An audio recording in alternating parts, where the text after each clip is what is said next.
Pemirsa, sejak pukul 9 pagi waktu Indonesia Barat, Menteri Keuangan Purbayayudi Sadewa sedang melakukan sidak dadakan di Bea Cukai Pelabuhan Tanjung Priok. Kita akan menyimak bersama bagaimana pernyataan langsung yang ada di Pelabuhan Tanjung Priok, Jakarta Utara yang ada di sana.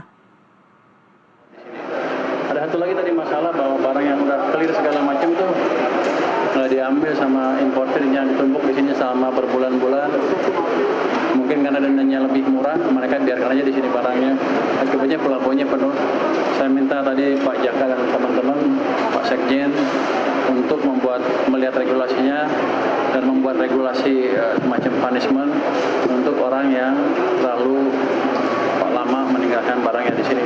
Tapi harus fair dalam pengertian jangan tiba-tiba semua harus bayar atau jangan tiba-tiba semuanya dendanya berlipat-lipat. Tapi kita akan lihat berapa hari yang Pak wajar, tapi yang nggak wajar berapa hari yang udah nggak wajar, baru itu kita beresin.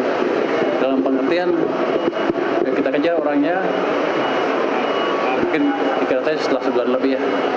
Nanti terus kita denda yang lebih besar lagi.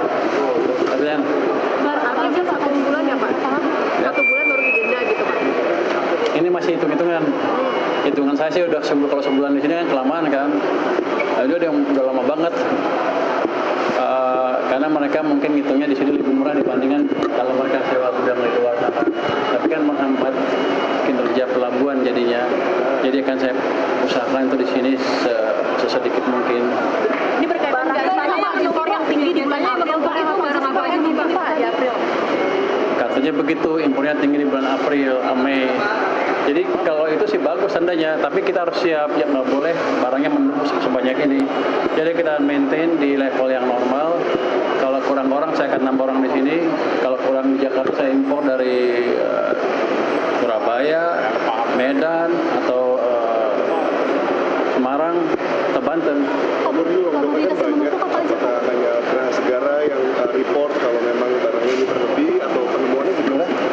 Dari Geraha Segara ini sendiri yang memang melaporkan, kan longdoknya banyak nih, untuk TPFT seperti ini banyak di pelabuhan. Mbak, dia nggak melaporkan. Jadi saya datang aja sini, kebetulan yang dibuka yang Geraha Segara tadi. Jadi kebetulan ya saya lihat sebentar barangnya apa, ya sesuai dengan kata pemerintah sudah sesuai dengan dokumennya. Tapi nanti harga diberikan di tempat lain lagi. Itu yang kita akan pakai AI supaya jangan ada under invoicing. Itu bukan utamanya. Jadi yang penting ini, ketika domestic ekonomi meningkat, impor meningkat, jangan sampai menjadi bottleneck. Kita ingin memastikan biaya logistik terkendali. Komoditas yang menumpuk tadi apa aja? Saya nggak lihat satu, tapi saya lihat tadi ada bahan baku kulit, tapi nggak numpuk sih. Saya nggak tahu yang mana numpuk ya, tapi yang saya lihat tadi bahan baku kulit, under the blender, ada lagi matras karet, yang terakhir ada marmer, atau batu ganis sejenis itulah dari Cina. Itu bukan menumpuk ya, saya nggak tahu yang menumpuk apa enggak, tapi kita percepat semuanya supaya balik ke level normal. Masih. Pak rakor tadi Pak sama DPR itu rakor ya Pak? Itu rakor ya? Iya rakor. Apa boleh disampaikan Pak? Jadi kita memastikan kebijakan fiskal dan moneter berjalan searah untuk memastikan ekonominya tumbuh dengan baik. Fiskal akan lebih fokus ke kebijakan fiskal, moneter lebih fokus ke kebijakan moneter, tapi dengan koordinasi yang lebih ketat supaya semuanya sinkron dan bisa memberi sinyal ke pasar bahwa kita tetap berjalan secara harmonis antara fiskal, moneter dan yang lain-lain, sehingga sentimen negatif rupiah kita harapkan turun. Pak, peningkatan remunerasi tadi katanya penjelasan BI Pak itu untuk ini ya Pak, membantu meringankan bunga utang pemerintah ya Pak?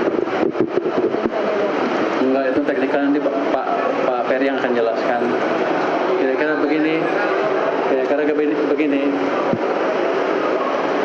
Oh, itu urusan moneter, biar Pak Ferry yang jelaskan. Tapi yang jelas dengan kebijakan moneter saya nggak akan dirugikan gitu aja. Jangan sampai saya bayar bunga lebih ke pembeli bond saya ketika saya melakukan isu itu. Tapi akan ada apa efektif sih Pak untuk meringankan beban fiskal kita? Penyesuaian bunga itu? Atau apakah ada target Pak untuk? Kalau saya sih bilangnya sama. Tapi yang jelas dengan itu Bank Sentral bisa lebih leluasa melakukan kebijakan yang kira-kira begitu. Pak Purbaya, ini banyak dunia usaha yang pernah bilang bahwa kalau misalnya di pelabuhan itu bayarnya masih pakai dolar, gimana Pak? Apa penerapannya bisa dipakai rupiah atau gimana? Saya tanya dulu. Pembayaran masih dolar Pak, itu bisa pakai rupiah nggak Pak? Rupiah. Ada dunia usaha. Harusnya sih rupiah, tapi saya nggak tahu prakteknya sini ya. Saya cek dulu. Nanti kalau aturannya emang rupiah, dia maksa pakai dolar. Dolar Pak? Di sini bayar pakai apa? Rupiah Pak? Bukan dolar. Bukan Pak, maunya dolar. Oh, dia. Tapi ada dunia usaha yang bilang gitu dari Kadin Pak. Nggak ada Pak, rupiah. Iya, Pak. Semua rupiah. Berarti kalau misalnya masih ada yang pakai dolar gimana Pak? Laporin ke saya, nanti saya hajar dia. Ya. Oh, gede, bentar, nggak bisa ngajar kok. Oh iya, siap. Nah, kita beresin. Tapi secara peraturan harusnya rupiah, dan ini kan Indonesia. Alat transaksi yang diakui adalah rupiah memang. Jadi kalau ada dolar itu penyelewengan, kasih tahu kami akan tindak. Pak, mungkin itu shipping kali Pak. Kalau yang dolar tuh yang shipping lain Pak. Oh, di luar sana malah lain. Bukan, Di sini. masuk iya. Di sini. Oh, salah Nggak ada. berarti. Rupiah Mbak. Anda informasinya salah kali. Bukan, orang langsung dari Kadin. Kadin. Pelaku usahanya enggak Mbak, kalau di sini tuh semuanya rupiah kecuali mungkin yang shipping lain karena untuk THC, CHC itu pakai dolar mereka, tapi dikonversi ke rupiah. Kalau di kita nggak ada dolar. Kalau dolar boleh juga, tapi nggak mungkin Mbak. Saya dimarahin sama Pak Menteri Pak. Ya, nanti rupiah melemah bos. Jangan. Cinta rupiah Pak kita Pak. Kita cinta rupiah semua. Itu punya dolar juga ya? Punya dolar dia. Oke, ada lagi? Pak, Kemenq kan sebagai pengawas juga DSI, Pak, katanya ikut merumuskan ini ya Pak, penyaringan manajemennya. Sekarang udah ada nama-nama baru belum? Di manajemen DSI. Saya belum ikut menyaring nama-nama manajemennya. Jadi saya nggak tahu itu. Tapi nanti kalau sudah kita kerjakan. Padahal sih belum. DSI kan harusnya itu kan sebetulnya kan semacam private entity, dia jalan ini bisa dengan pemerintah. Jadi yang mereka kerjakan bisa sama punya saya, cuman saya di atas mungkin nanti pengawasan mungkin ya. Sekarang sih belum resmi, jadi nggak tahu. Pak, DHL 50% falas itu katanya jangan sampai semua dunia usaha dikenakan Pak. Harus dipetakan lagi Pak, gimana nih Pak? Saya lihat dulu yang baru ya. Ya. Yang baru kan baru berjalan berapa hari? 3 hari. Dampaknya belum kelihatan. Kita lihat deh 1 bulan ke depan seperti apa. Kan mereka yang keberatan yang harus 1 tahun kan. Nanti kita lihat. Tapi sebenarnya kalau uangnya masuk ke sini banyak bisa diperputar kan. Kita lihat terus seperti apa. Berarti kalau ada kendala nanti bisa sampaikan ke Kemenq gitu. Bisa. Terus dia akan bisa dipetakan lagi. Bisa ya, kalau mengganggu ya kita diskusikan dengan yang lain seperti apa bagusnya. Kita akan ambil cara yang paling baik untuk perekonomian, untuk cadangan devisa kita juga. Tadi Bapak bilang kalau misalnya pedagang tahu tempe mulai tergerus keuntungannya Pak, itu Bapak bisa menyajikan para pedagang ini gimana Pak? Biar keuntungannya bisa kembali lagi, apakah diintip lagi untuk pedagang yang di Yang pertama kita pastikan demand-nya terjaga. Jadi ada yang beli. Terus yang kedua, kalau rupiahnya menguat kan otomatis pasar production mereka turun. Itu yang kita akan pastikan terjadi dalam beberapa waktu ke depan.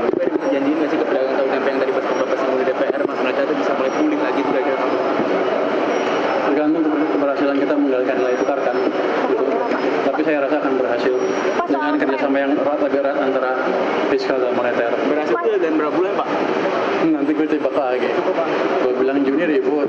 Tapi kalau kebijakan sinkron seperti ini akan cepat ya. Pak, Yang penting begini. Yang penting begini. Kita tidak sedang menuju keadaan seperti 97-98 lagi. Fiskal kita baik, ekonominya bagus.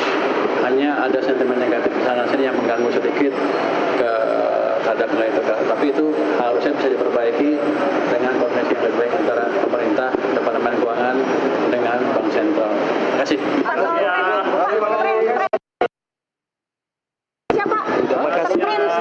Baru saja Menteri Keuangan menyampaikan beberapa pernyataan hasil sidak Bea Cukai di Pelabuhan Tanjung Priok.